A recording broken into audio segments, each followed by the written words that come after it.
J'espère que ça va très bien chez vous.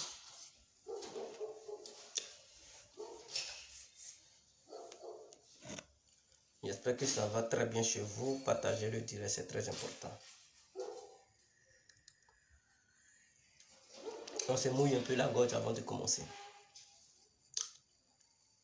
J'espère que vous êtes assis bien dans vos canapés, sur vos lits, dans vos fauteuils, dans vos salons. Vous êtes bien arrêtés sur les deux pieds. Nous allons commencer tout à l'heure. C'est très gentil, Lorient Bayero. Merci à vous, c'est très gentil, frère. Aujourd'hui est un jour spécial pour moi. Alors, c'est très important que je me mouille la gorge. Très, très important. Voilà pourquoi je me mouille la gorge aujourd'hui. Très important. Alors, partagez le direct et tout. Je ne sais pas si ma page a été attaquée parce que dans ces temps-ci, quand les gens font des directs, il n'y a plus assez de connectés. Je ne comprends pas. Qu'est-ce qui s'est passé sur la page? Si des gens ont attaqué la page, s'il y a eu un problème. Mais depuis un moment donné, je remarque que ce n'est plus ça. Qu'est-ce qui se passe? Question. Mais ça va être réglé dans les jours à venir.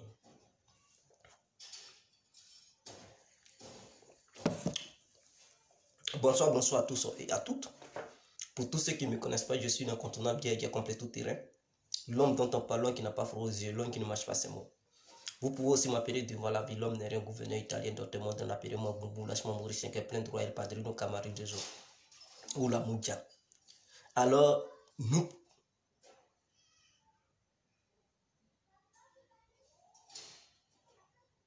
vous pouvez aussi m'appeler Boubou, laisse-moi mauricien, qui est plein droit, El Padrino. Nous voilà à nouveau devant cette caméra pour parler de pourquoi Alassane était traité de Burkinabé par messieurs sieurs Arikouna Bédié et Laurent Gbagbo. Parce que cela échappe aux Ivoiriens jusqu'à présent. Quand on fait la politique, on parle de la politique, il faudrait qu'on repart, faire l'histoire un peu des événements. Jusqu'à aujourd'hui, des gens ne savent pas pourquoi Alassane était traité de Burkinabé. Vous demanderez aux militants du PDCI, aux militants du FPI, ils ne sauront pas quoi vous dire. Ils vont dire que Alassane avait une nationalité douteuse. Ils vous diront que Alassane avait une nationalité douteuse. N'oublions pas, ce monsieur qu'ils ont traité de Burkinabé, c'est chez lui. Je dis bien, il a vécu avec Arikouna Bédié aux États-Unis. Et Bédié le connaissait très bien. Je dis bien, Bédié connaissait Alassane très bien, depuis les États-Unis. Donc, ce n'est pas arrivé en Côte d'Ivoire qu'il va dire qu'il a une nationalité douteuse. Écoutez-moi. Houphouët-Boigny, tout le monde sait bel et bien qu'il a été le père de la nation. Parce que c'est sous son règne que la Côte d'Ivoire a obtenu son indépendance en 1960. Suite à l'obtention de cette indépendance, Houphouët-Boigny a dirigé la Côte d'Ivoire jusqu'en dans les années 90.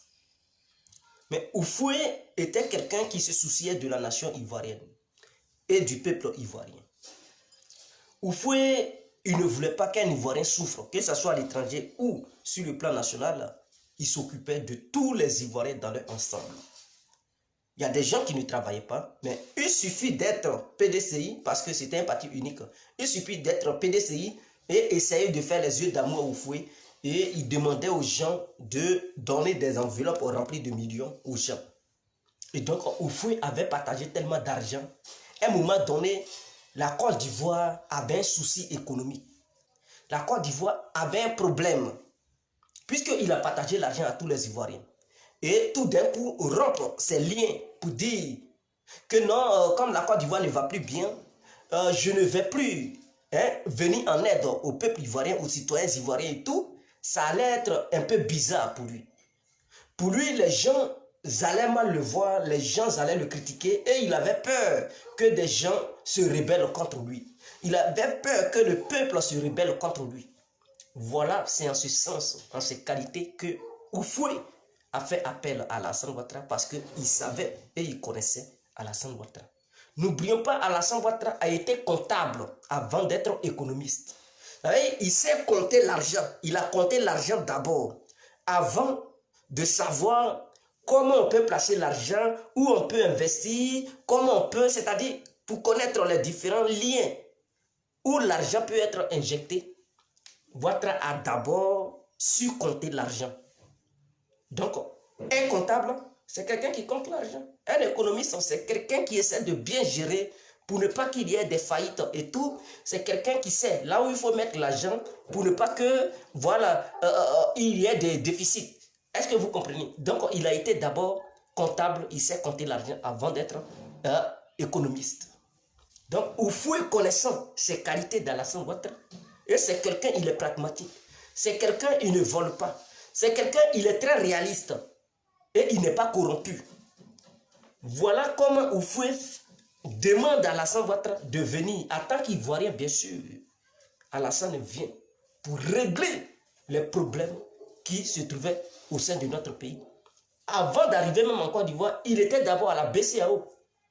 Je ne parle pas même du FMI, mais il était d'abord à la BCEAO. C'est lui qui était le gouverneur de la BCEAO. Sous le règne d'Houphouët Boigny, à son temps. Et de la BCEAO, Houphouët a dit, viens en Côte d'Ivoire. Parce que l'économie ivoirienne est en agonie.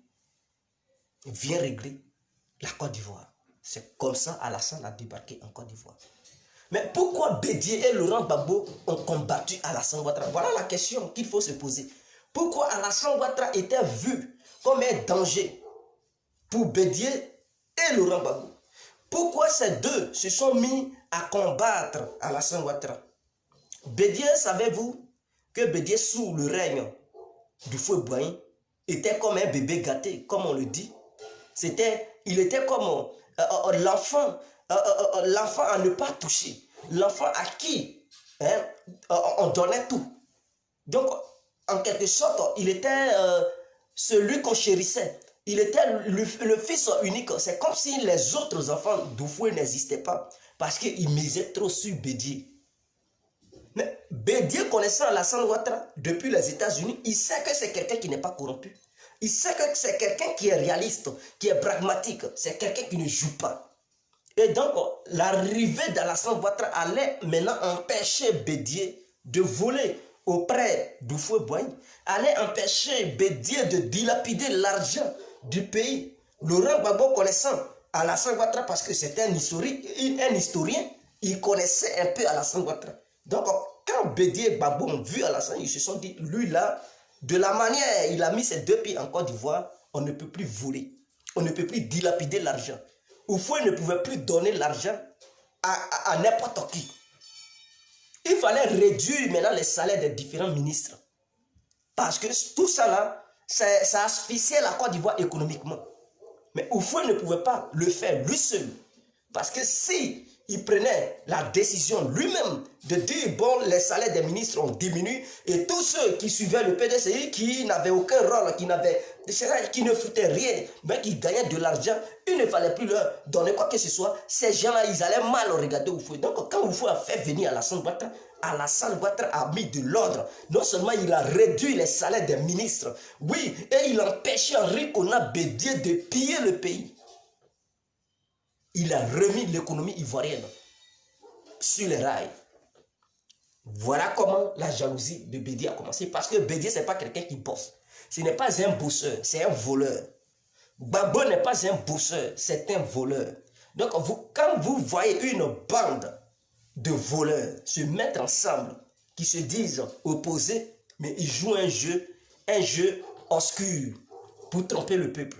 Ou Alassane Ouattara, qui lui n'était pas dans ce jeu, qui était honnête, qui voulait coûte que coûte faire émerger la Côte d'Ivoire, qui voulait enlever la Côte d'Ivoire dans ce temps gourmand économique, alors ils ont vu Alassane Ouattara comme un adversaire à combattre, parce que la présence d'Alassane Ouattara empêchait toutes sortes de business qu'ils entreprenaient auprès d'Houphouët Boigny. Toutes sortes de pillages qu'il faisait autour d'Houphouët Boigny, parce que Houphouët Boigny ne pouvait pas mettre un certain Bédié en prison, puisqu'il le considérait comme son fils. Et Bédié se réservait le droit de faire n'importe quoi autour du vieux. Bédié même a été même très loin. Tellement il a tellement volé, il allait même encaroler sa maison à travers les pièces de 250 francs. Mais vous n'avez pas appris ça en Côte d'Ivoire? Est-ce que vous n'avez pas appris ça en Côte d'Ivoire? Que Bédié, sa maison, le carreau de sa maison, salon, toilette et tout ça, c'était l'argent qu'il avait mis. Il avait utilisé comme carreau. Et il a mis ça dans sa maison. Mais avec la présence d'Alassane Ouattara, Bédié ne pouvait plus le faire. Ce qu'il se permettait de faire sous le règne d'Houphouët-Boigny, Bédié ne pouvait plus faire les mêmes bêtises. Car il y avait quelqu'un qui pouvait maintenant lui faire face et lui dire la vérité. Ce que Houphouët ne pouvait pas dire à Bédié, Alassane maintenant était à mesure de lui dire et dire à Bédié d'arrêter ses conneries. Voilà comment Bédié a dit, lui là c'est un danger. Tant qu'il est là, moi Bédié, je ne peux pas piller. Si ce monsieur s'ingère dans la politique ivoirienne, après la mort d'Houphouët-Boigny, nous ne pouvons pas piller le pays, nous ne pouvons pas vendre tout ce que la Côte d'Ivoire, tout ce qui était pour la Côte d'Ivoire, à l'extérieur de la Côte d'Ivoire, on ne peut pas liquider, on ne peut pas vendre. Il fallait trouver des voies et moyens pour l'ancien mandat d'arrêt à Alassane Ouattara pour dire qu'il a une nationalité douteuse. Car nous ne voulons pas un tel homme politique en Côte d'Ivoire. Avoir un tel homme politique représente un danger parce qu'il risque d'éveiller les consciences du peuple ivoirien. Alors il faut le chasser pour laisser tous ceux qui sont corrompus et manipuler le peuple ivoirien davantage. Puisque ça faisait des décennies qu'il manipulait le peuple ivoirien. Ça faisait des décennies qu'il volait le peuple ivoirien. Donc il ne fallait pas réveiller les consciences de la population ivoirienne, des citoyens ivoiriens. Mais Alassane, lorsqu'il est venu, il a éveillé les consciences des gens. C'est ce qui ne plaisait pas à Bédié, c'est ce qui ne plaisait pas à Laurent Gbagbo. Voilà pourquoi ces deux personnalités politiques ont combattu durant leur règne, ont passé tout le temps à combattre Alassane Ouattara. Parce qu'il n'était pas sur le même truc en ligne. Des gens ne sont pas habitués à Alassane Ouattara parce qu'il a un esprit américain. C'est quelqu'un qui a été éduqué par l'Amérique. Vous ne voyez pas Donald Trump? Donald Trump, là, si c'était un président ivoirien, sa manière de se comporter, je pense que les Ivoiriens allaient dire dictateur, dictateur, dictateur. Tout le monde allait pleurer. Parce que les Ivoiriens, dans leur nature, ils n'ont jamais connu des dirigeants comme Alassane Ouattara. Ils n'ont jamais vu des dirigeants comme les Donald Trump. Donc si Donald Trump, imaginons que Donald Trump était à Alassane Ouattara, et puis il se comportait comme ça, des gens allaient dire c'est un dictateur, c'est un dictateur. Mais non, c'est quelqu'un qui se bat pour sa nation. Et c'est de la même manière, les Américains ont leur Trump. Nous là, nous avons notre Ouattara en Côte d'Ivoire. Je pense que je me fais comprendre. Je vais me mouiller la gorge et on poursuit. De la manière les Américains ont leur Trump, nous avons notre Alassane en Côte d'Ivoire.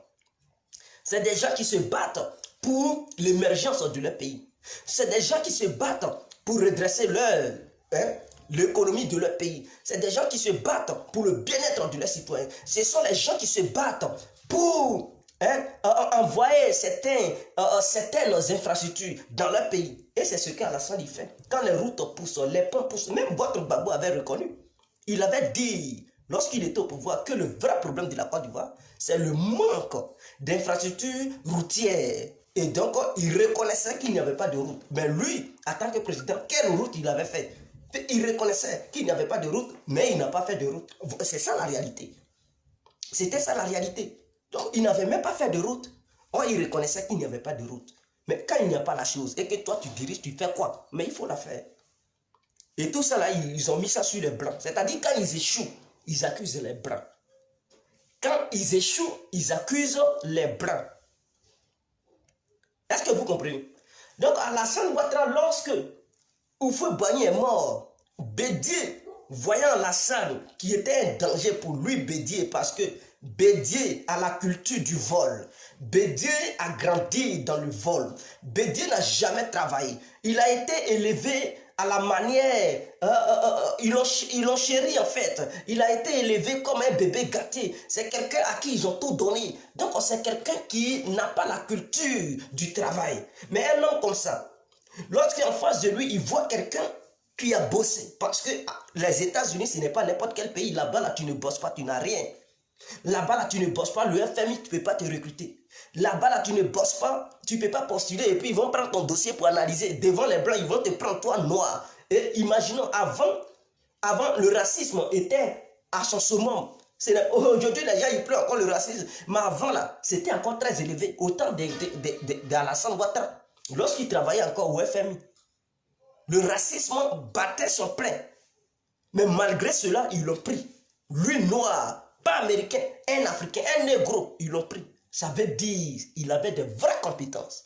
On ne prenait pas n'importe qui là-bas. Puisque d'ailleurs, à la base, ils n'aiment pas les noirs. Si eux-mêmes, ils détestent les Américains noirs, ce ne sont pas les négros, les Africains noirs là, qu'ils vont aimer.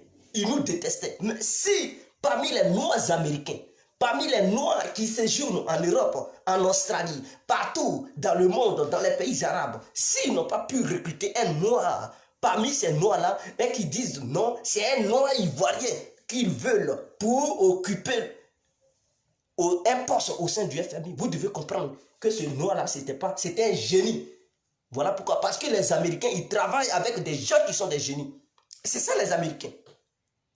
Ils font l'immigration choisie. C'est-à-dire, lorsqu'ils veulent, ils te donnent une bourse et ils ont l'œil sur toi. Ça veut dire, en retour, là, tu peux leur apporter quelque chose. C'est comme ça les Anglais font. Les Anglais, là, ils te regardent. Ils savent que toi, là, tu as quelque chose dans ton crâne. Tu as quelque chose dans ta tête. Ils te choisissent. Tout de suite, ils vont tout faire pour toi parce qu'en retour, ils attendent. Parce qu'ils savent que tu es très intelligent. C'est clair. Après Alassane, qui est parti au FMI? Où on dit racisme a diminué là. Vous avez encore vu noir là-bas. Il n'y a pas noir, c'est blanc. C'est blanc, c'est blanc. Parce que les noirs d'aujourd'hui, la majeure partie des noirs qui se disent économistes, ils ne sont pas à la hauteur. Ils n'ont pas pu atteindre le niveau d'Alassane Ouattara à son temps. Voilà, c'est ce qui est clair. Donc, Bédié voyant Alassane Ouattara, il dit c'est un danger. Il faut faire des tapages médiatiques. Il faut mentir au peuple ivoirien que Alassane Ouattara a une nationalité douteuse. Mais il n'a pas prouvé que Alassane Ouattara était un étranger. Ce sont des allégations. Des accusations sans fondement. Et les gens sont tombés dans le piège de Bédié. Ils ont cru aux propos de Bédié et jusqu'à aujourd'hui, des gens croient encore à ça. 21e siècle. Des gens croient encore aux bêtises de Bédié d'hier. Mais pour démentir cela, ou bien pour justifier cela, ils disent non. Pourquoi il avait un passeport burkinabé? Est-ce que avoir passeport d'un autre pays étranger est un crime en soi? Eux-mêmes qui parlent ainsi, vous les voyez, ils ont des passeports français. Ils ont des passeports belges. Il y a d'autres même qui ont des passeports américains. Mais est-ce qu'ils sont d'origine de ces pays? Non. Mais lorsque tu vis quelque part, que ce soit dans un pays, un autre pays africain, que ce soit dans un autre pays américain ou européen, lorsque tu dis là-bas, tu respectes les règles, les normes, tu as le droit de demander le passeport de ce pays. Et dès qu'on te donne le passeport de ce pays, cela ne veut pas dire que tes parents viennent de ce pays. Non, c'est toi qui as demandé. Donc, vous ne pouvez pas vous baser sur une histoire de passeport du Burkina dont possédait Alassane Ouattara pour dire qu'il est burkinabé. C'est du n'importe quoi. Sinon, si on veut aller sur cette base, je pense que beaucoup d'Ivoiriens ne vont plus être Ivoiriens. Ils seront vraiment écartés de la nationalité ivoirienne, même de leurs propres origines. On va leur dire qu'ils sont d'origine européenne. Ce qui est faux. Certes, ils ont des passeports européens, mais ils ne sont pas d'origine européenne. Il y a d'autres qui ont des passeports de certains pays africains. Mais est-ce qu'ils sont originaires de ces pays-là? Non. Qu'un endroit te plaît et que tu effectues tes études pour pouvoir avoir du boulot et être bien équitable au sein de la société, tu as le droit de demander la nationalité de ce pays. Ce n'est pas tous les pays qui éliminent les doubles nationalités. Vous comprenez? Tu peux avoir une double nationalité. Et c'est tout à fait logique et normal.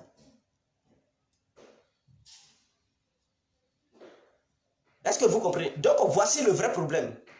Et jusqu'à présent, il y a d'autres qui se basent encore sur ça pour mentir au peuple ivoirien, pour dire n'importe quoi. Quand d'autres ont échoué, ils disent que ce sont les accords qui liaient la France à la Côte d'Ivoire qui font que la Côte d'Ivoire n'émergeait pas. Puisque nous avons connu Bédié, ça a été un échec. Nous avons connu Laurent Gbagbo, ça a été un échec. Dès qu'ils échouent, ils deviennent des panafricains. Au début, ils n'étaient pas panafricains. Mais lorsqu'ils voient que ça échoue, ils ne sont pas à la hauteur. Parce que pour gouverner, il faut être à la hauteur. Il faut atteindre un certain niveau, hein, d'intelligence. Il faut être au même niveau qu'Alassane Ouattara et Houphouët-Boigny pour pouvoir gouverner la Côte d'Ivoire. Parce que la gouvernance de la Côte d'Ivoire est très complexe et profonde. Alors, pour gouverner la Côte d'Ivoire, il faut un certain niveau d'intelligibilité. Mais lorsque tu n'as pas ce niveau, tu ne peux qu'aller d'échec en échec. Donc, lorsqu'ils échouent, ils deviennent des panafricains. Ils se rebellent contre les Blancs en disant que non, il y a des accords bidons entre la France et la Côte d'Ivoire. Nous n'en disconvenons pas. Nous ne disons pas que les accords qu'il y a entre la Côte d'Ivoire et la France sont des accords qui arrangent parfaitement le peuple ivoirien. Mais lorsque tu es un bosseur, quels que soient les accords qui sont là, tu peux travailler pour ta nation. Mais c'était cette histoire de 5% qui était entre la France et la Côte d'Ivoire. Cela n'avait pas empêché Houphouët-Boigny de construire la Côte d'Ivoire, mes frères.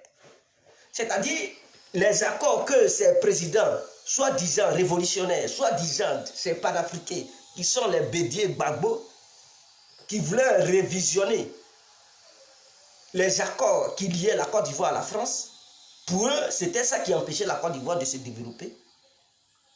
Mais c'était ces mêmes accords qui étaient là. Lorsque Houphouët bâtissait la Côte d'Ivoire, lorsque des voies étaient créées, lorsque la commune du plateau, que vous voyez, les buildings, lorsque la commune de Cocody a vu le jour, lorsque Makori Remblai résidentiel, c'est moi qui veux parler. Zone 4, Cap Sud, ces communes ont vu le jour en Côte d'Ivoire. Lorsque les autres villes de la Côte d'Ivoire, Yamoussoukro, la Basilique, toutes ces villes ont vu le jour en Côte d'Ivoire, c'était des accords bidons qui liaient la Côte d'Ivoire à la France, où la Côte d'Ivoire avait 5% et la France avait 95%. Cela n'avait pas empêché Houphouët-Boigny de bâtir la Côte d'Ivoire. Pourquoi? Parce que c'était un bosseur. Lorsque tu bosses, quel que soit si on te donne 100 francs, mes frères, les 100 francs là, tu peux réussir à les multiplier. Mais si tu es fainéant, on te donne 100 francs, tu vas dépenser tous ces 100 francs, ou bien tu vas voler, tu vas cacher et tu ne vas rien faire avec ces 100 francs. C'est ça la différence. C'est ça la différence entre Houphouët, Gbagbo et Bédier. Parce que Houphouët avait atteint un certain niveau d'intelligence. Gbagbo n'ayant pas ce même niveau, Bédier n'ayant pas ce même niveau. Ce n'est pas parce que Houphouët avait élevé Bédier, ce n'est pas parce que Houphouët avait adopté Bédier comme son fils qu'il avait transmis sa connaissance politique à Houphouët. Non, Bédier n'a pas appris auprès d'Houphouët. Au lieu d'apprendre, il avait passé tout son temps à voler. Il a pratiqué la politique du vol. Au lieu de regarder Houphouët, comment il faisait. Mais Houphouët, comme il était un peu réservé, il n'a pas transmis sa connaissance au Bédier. Mais Alassane Ouattara, non seulement il avait déjà une autre connaissance supérieure, en dehors de ça, il a obtenu une petite partie auprès d'Houphouët. Et c'est cette même connaissance qui venait de lui-même et celle d'Houphouët qu'il a obtenue auprès du vieux. Il met ces deux connaissances ensemble et Alassane travaille. Ces accords n'ont pas encore été revisités. Alassane n'est pas ce que les gens pensent, un révolutionnaire, ceci, cela. Alassane, quand il est venu, c'était ces mêmes accords qui liaient la Côte d'Ivoire à la France. D'autres même ont dit, ils sont allés plus loin, pour dire non, comme la France attaquait les missiles, les bombes, et tout ça, la Côte d'Ivoire doit tout rembourser. Donc, ils vont encore signer des accords bidons. Ok, il n'y a pas de souci. Mais vous avez prédit que la France et la Côte d'Ivoire, il allait avoir des accords bidons. Ok. En supposant qu'il y a eu des accords bidons. Mais malgré ces accords bidons, la Côte d'Ivoire se construit à longueur de journée. Donc, où est l'erreur? Est-ce vous qui étiez l'erreur? Ou est-ce les accords qui liaient la France à la Côte d'Ivoire qui causaient le problème de la Côte d'Ivoire? Qui empêchaient la Côte d'Ivoire de se développer? Non. C'était le détournement des biens publics. Les autres leaders sont des vrais pilleurs, sont des vrais voleurs qui ne travaillent pas. Un bon voleur, c'est quelqu'un qui vole. Par exemple, on te donne 100 francs. On dit prends les 100 francs pour travailler. Si tu prends 25 francs dedans et que tu travailles avec 75 francs, c'est bon. Mais le mauvais voleur, lorsqu'on lui donne 100 francs pour travailler, il vole au moins ils volent 75 francs, ou bien 60, ils volent, oui, ils volent 70 francs et ils travaillent à 30 francs.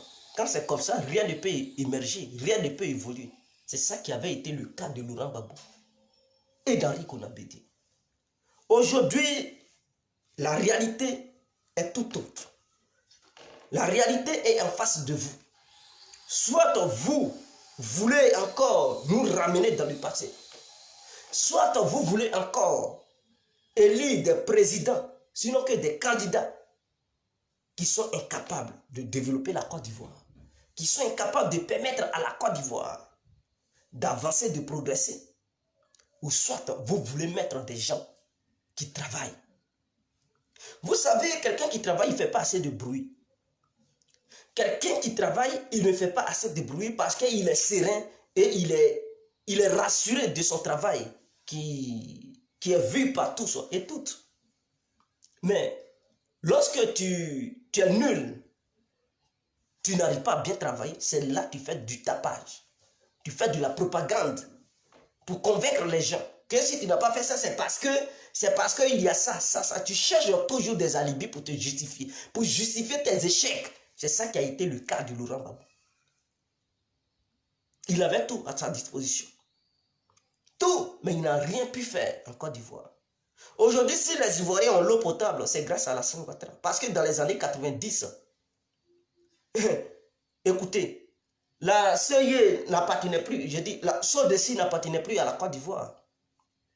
Ah oui, oui. Et on nous menaçait parce que la Côte d'Ivoire était surendettée. On nous menaçait de couper l'eau.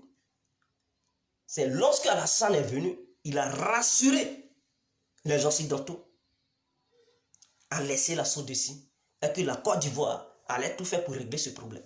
Donc c'est l'assurance d'Alassane et sa présence qui a pu régler ce problème d'eau potable en Côte d'Ivoire. Houphouët n'avait pas appelé Alassane cadeau.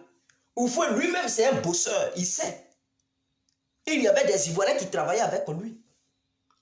Même certains étrangers qui étaient avec lui. Mais s'il les a dépassés jusqu'à aller appeler Alassane Ouattara depuis les États-Unis pour dire qu'il faut représenter la Côte d'Ivoire au sein de la BCEAO. De là, quand c'était chaud sur lui, il dit Ouattara quitte la BCEAO, viens m'aider. C'était pas cadeau. C'était pas pour rien. C'est parce qu'il connaissait les compétences d'Alassane Ouattara. Sinon, dans toute la Côte d'Ivoire, il n'y avait personne. Tous ceux qui dormaient avec Houphouët, les Bédié que Houphouët a adopté pour dire Bédié, tu es mon fils. Il avait nommé Bédié ambassadeur et tout, président du conseil constitutionnel. Bédié était nommé là-bas et tout. Mais malgré la présence de Bédié, Alassane a eu recours à quelqu'un, à un Ivoirien qui était loin des frontières ivoiriennes. Pour dire, viens m'aider parce que c'est toi seul qui peux faire l'affaire. Vous pensez que Houphouët était un tétin? Quelqu'un qui a été président pendant 48 heures en France, c'est-à-dire un grand pays européen appelé la France. Il a dirigé la France pendant 48 heures. Donc ce n'est pas un petit enfant qui, dans l'histoire de l'humanité, qui est noir, qui a pu diriger un pays européen pendant 48 heures. Ça n'existe nulle part. Il n'y a que Houphouët Boigny, seul qui a pu le faire en son temps. C'était quelqu'un. C'est parce que les Français lui faisaient confiance. C'est parce qu'il avait aussi une telle grande capacité, une connaissance de la politique. Est-ce que vous comprenez? Donc c'est ce monsieur qui allait appeler Alassane Ouattara.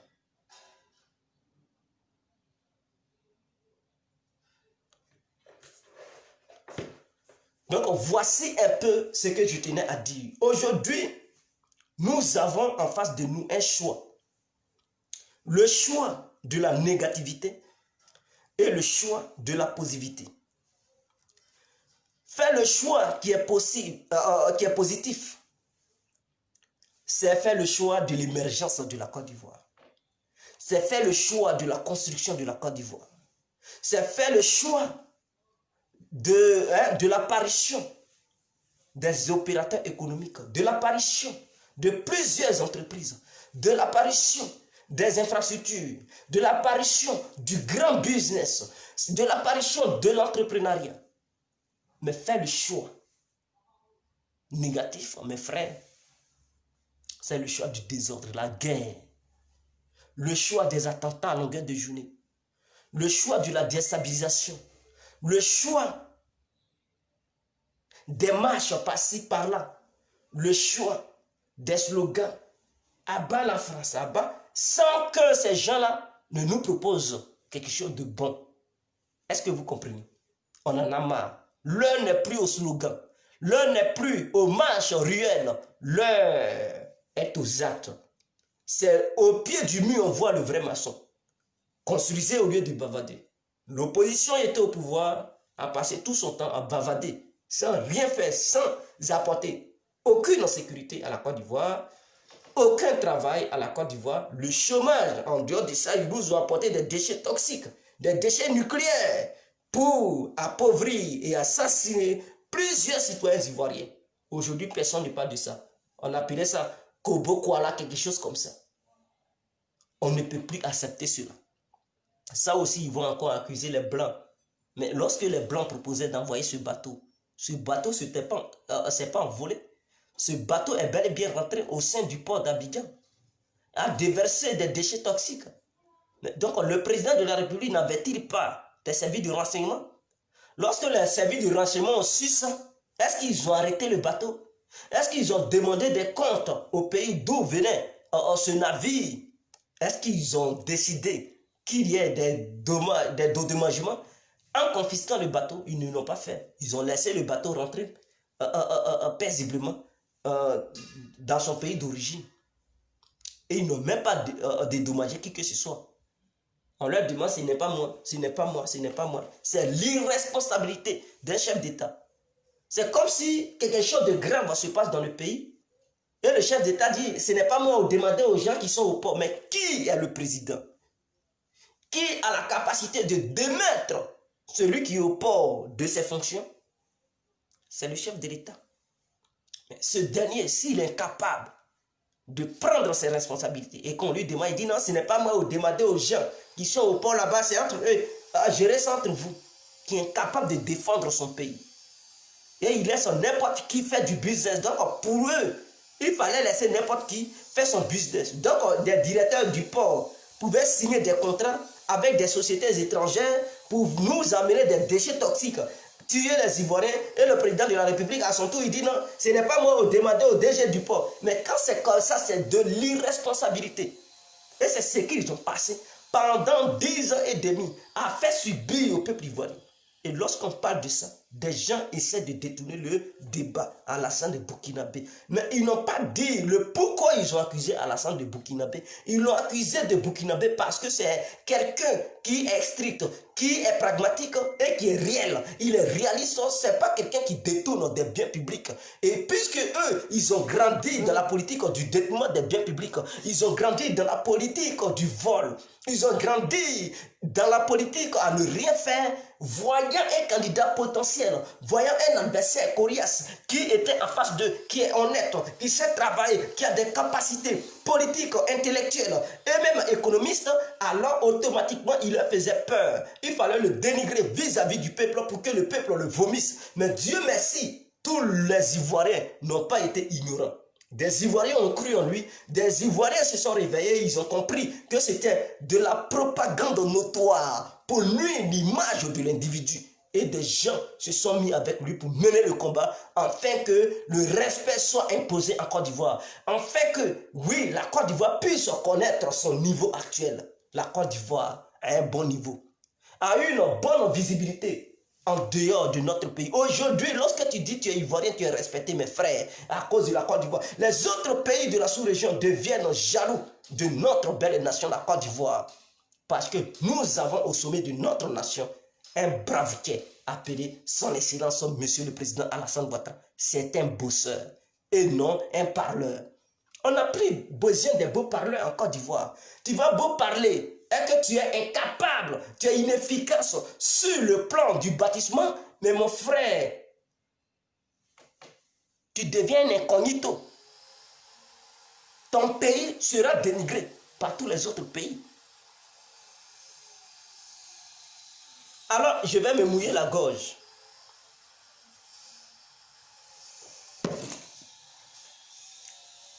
Lorsqu'un pays est attaqué, le gouvernement en place doit pouvoir riposter. Vous ne voyez pas l'armée ivoirienne aujourd'hui? Elle est en train de riposter, elle frappe au nord très fort. Ah oui, pour ceux qui ne savent, ces plaisantins qu'ils ont envoyés là, ils regrettent. Ils fuient dans tous les sens. Les hélicoptères sont sur eux, dans la nuit comme dans la journée. Ça les mate au nord là-bas. En pleine forêt, les hélicoptères ont des radars pour les détecter, ça les mate là-bas. Eux-mêmes, ils sont désespérés. Ils regrettent d'avoir attaqué les militaires ivoiriens. Ils regrettent d'avoir se retrouvé sur le territoire ivoirien. En ce moment, ils pleurent. C'est mousseux. Ils ont oublié qu'ils avaient pris l'argent des gens pour venir nuire à la sécurité ivoirienne. Ils sont là les matés. C'est ça on dit un chef d'État. Un chef d'État qui prend soin de son peuple. Un chef d'État qui ne se laisse pas faire. Un chef d'État qui est préoccupé par la sécurité de ses concitoyens. Mais les autres, Bédier, ça a été un échec. Gbagbo, on n'en parle pas. Lui-même, le désordre même, le mot désordre même est mieux que le... Parce que ce qu'on a vécu, c'était plus le désordre. C'était autre chose, le grand frère du désordre. Si je connaissais le grand frère du désordre, j'allais employer une métaphore pour qualifier cela. Vraiment, une calamité pas possible. Sous son règne, on n'en veut plus. Nous n'en voulons plus en Côte d'Ivoire. On veut des personnes responsables. Pour gouverner encore, il faut avoir le même niveau qu'Alassane Ouattara. Le niveau intellectuel et intelligent, il faut l'avoir pour gouverner la Côte d'Ivoire. Parce qu'il a mis la barre très haute. Et il ne travaille pas avec des plaisantins. Gbagbo travaillait des plaisantins parce que tout se fait quoi. Gbagbo ou rien, Gbagbo. Il courait derrière lui. Donc lorsque tu cours derrière lui, il te prend, il te nomme. Tu es capable, tu n'es pas capable, il te met seulement. Il faut voler. Et il ne surveillait pas ses ministres. Il pillait comment il voulait. Comme il voulait. Il pillait comme il voulait. Et puis il n'y avait pas d'enquête. C'est sous Gbagbo on a vu la BCEAO être braquée. Je ne parle pas du fait de son mandat, hein, où il a dit à son représentant, au gouverneur ivoirien qui était à la BCEAO, au truc, comment on appelle ça, au Sénégal, de virer l'argent de la Côte d'Ivoire sur le compte, sur le BCEAO de la Côte d'Ivoire. Je ne parle pas de ça. Vous avez entendu une fois que les Siapopo, les Zagazaga, je ne sais pas, ils avaient cassé la BCEAO à un moment donné à Abidjan.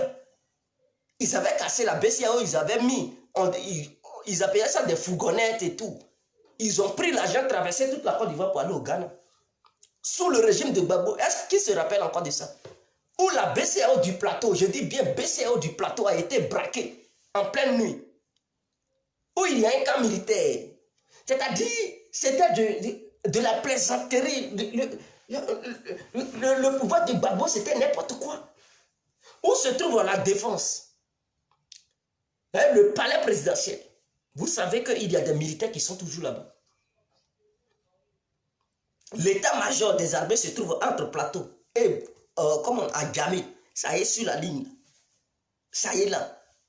Et des bandits, ils braquent la BCEAO. Je dis bien. Voilà. Les Siapopo, ils braquent la BCEAO en plein milieu du plateau. Sans qu'ils ne soient inquiets. Soit qu'ils ne soient inquiétés plutôt. Ils ont braqué la BCEAO en plein milieu d'Abidjan. Je dis en plein milieu de la capitale. Ils ont rempli 2 fourgonnettes, deux véhicules. Et ces fourgonnettes ont traversé tout Abidjan. Ont traversé même la frontière entre la Côte d'Ivoire et le Ghana, sachant bel et bien qu'il y a des douaniers. Ils n'ont pas pu les arrêter. Et ils sont allés jusqu'au Ghana. Mes frères, vous trouvez cela normal? Cet argent n'a pas été retrouvé. Cet argent n'a pas été retrouvé. Ils étaient obligés, la CEDEAO était obligée de changer le franc CFA à cause de Gbagbo, à cause de sa légèreté, à cause de son incapacité. Ils ont changé le franc CFA. Sinon, le franc CFA d'avant, là, c'était pas le franc CFA début 2000. C'était pas ce qu'on a connu, on n'a pas connu, c'était plus le même franc CFA vers les années 2006 ou 2007. Parce qu'il y avait eu un braquage en plein capital. Et les enquêtes ne sont pas allées loin. C'est-à-dire, les responsables qui avaient braqué cet argent n'ont pas été arrêtés. Ils n'ont pas pu faire quelque chose à ces gens-là. Et puis bon, Gbagbo gouvernait. Un homme comme ça, vous allez encore dire que ce sont des rebelles qui avaient braqué. Non seulement ils n'avaient pas pu sécuriser les banques du centre et du nord, BCAO et tout, où Soro Diom avait braqué ça avec ses éléments. Mais la BCAO qui est restée pour le côté où Gbagbo contrôlait, il laisse encore cette banque être braquée par des Siapopo. Et il était incapable de les arrêter. Vous allez nous dire encore que c'était des rebelles qui avaient braqué ça. Donc en plein milieu de la capitale, si des rebelles braquent et puis on ne les arrête pas, vraiment, c'est que c'était pas, on n'avait plus une armée, on n'avait plus un pouvoir. Gbagbo devrait démissionner. Ça, ils ont telle affaire. Ce n'est pas allé quelque part. Jusqu'à présent, on ne sait même pas quels sont ceux qui étaient derrière. On savait que c'était l'entourage de Gbagbo qui était impliqué dans ça. Ils ont stoppé les enquêtes. Les enquêtes ne sont pas allées quelque part. Ils ont volé des milliards. Des milliards. Il fallait que la Côte d'Ivoire... Oh, vraiment, Gbagbo, ça a été vraiment un regret pour les Ivoiriens, en fait. Un regret total. Êtes-vous sûr qu'à Abidjan aujourd'hui, là, je dis bien, tout Ivoirien, que ce soit pour Gbagbo, pour Ouattara, pour Bédié, pour Soro, pour Blé Goudé, ou bien pour Afi, pour Mamadou Koulibaly, ou bien pour religieux, ou bien ceux qui sont neutres. Êtes-vous sûr de nos jours qu'aujourd'hui en Côte d'Ivoire, des individus comme Siapopo vont oser braquer la BCAO d'Abidjan? Je dis bien Abidjan, ils n'ont pas dit une zone qui est une zone de turbulence. Ils n'ont pas dit une zone qui est désordonnée, où il y a le désordre. Non, une zone qui est sous contrôle gouvernemental, où l'armée est basée. Pensez-vous aujourd'hui que la BCAO va être braquée aujourd'hui pendant que le régime d'Alassane est là? Et puis les responsables, ils vont les laisser tranquilles. Et pour ça, ils vont dire, bon, changer de franc CFA parce qu'ils ont volé, on n'a pas pu les arrêter. Vous êtes sûr? Êtes-vous sûr? Non. Avec le régime d'Alassane, tu as braqué BCAO, mais tu ne vas même pas remplir tes fourgonnettes et puis tu seras maté sur place. Tu seras maté sur place. Mais avec Gbagbo, en plein milieu de la... Si on va en plein milieu de la capitale, mais où est la sécurité maintenant? Mais tout ça, c'est la sécurité. Hein? Donc les Ivoiriens ne pouvaient pas être sécurisés. Si Abidjan même, où le président lui-même il dort, c'est-à-dire où il s'en va au travail, c'est là la BCAO se trouve à côté là. Ils n'ont pas pu arrêter des voleurs. Ce sont les Ivoiriens qui sont dans les autres villes qui pouvaient avoir la sécurité. Mais frère, vous comprenez maintenant pourquoi le désordre était galopant au milieu de notre pays, au sein de notre pays. Où il y a son propre bureau, il ne peut même pas sécuriser son bureau. La banque est dans les narines de son bureau. Il n'a pas pu sécuriser ça. C'est Divo, c'est Guitrozo, il peut sécuriser. C'est Yamoussoukro, Korogo, il peut sécuriser. C'est du n'importe quoi, il ne pouvait rien sécuriser. Il n'était pas à la hauteur. Il n'était pas à la hauteur. Mais on viendra sur cette histoire de braquage de BCAO, de Siapopo, sous le règne de Gbagbo. Et on va déchiffrer les choses. Parce que j'ai l'impression quand les gens disent non, c'est ça les rebelles. Donc, à Abidjan ou Gbagbo, c'était les rebelles encore qui s'étaient infiltrés au sein de la BCAO pour braquer ça. Vers 6h du matin, ils disent non, c'est à 6h du matin, ils ont commencé les opérations. À 5h, jusqu'à 6h du matin, ils ont quitté le pays. Donc, il n'y avait plus de service de renseignement. Douaniers n'existaient pas, ils ont traversé Abidjan, mes frères. Imaginons plateau pour aller au Ghana là. Mais quand tu es en plein plateau, pour aller au Ghana, il faut traverser plusieurs villes. Je dis bien, plusieurs communes. Il faut traverser des communes, des villes, jusqu'à aller à la frontière du Ghana. Ils n'ont même pas pu alerter les douaniers ghanéens. Puis les Ivoiriens qui font la sécurité entre le Ghana et la Côte d'Ivoire, ils n'ont pas pu les alerter. Ces gens-là sont passés. Ils ont traversé la frontière. Et ils sont allés sur le territoire ghanéen. On ne sait pas jusqu'à présent où l'argent est parti. Des incompétents comme ça, on veut encore les mettre au pouvoir. Mes frères, nous sommes au 21e siècle. On ne peut plus s'hasarder à faire n'importe quoi. Si je suis en campagne, je vais les malmener tellement. Cette histoire de déchets toxiques, cette histoire de braquage de BCAO, en pleine capitale et dans les autres zones. Les autres zones, on peut comprendre. On peut dire, bon, il y avait la rébellion. Mais si cette rébellion est arrivée là-bas, c'est à cause de Gbagbo. Parce qu'il n'a pas pu sécuriser ses villes. Il n'a pas su sécuriser les frontières ivoiriennes. Il a été très ignorant et il a comploté. Maintenant, la BCAO qui a été braquée en plein milieu d'Abidjan, c'est encore Soro? Non, ce n'était pas Soro. C'était Gbagbo et ses hommes. Donc, vous comprenez, il y avait des voleurs au sommet de l'État ivoirien.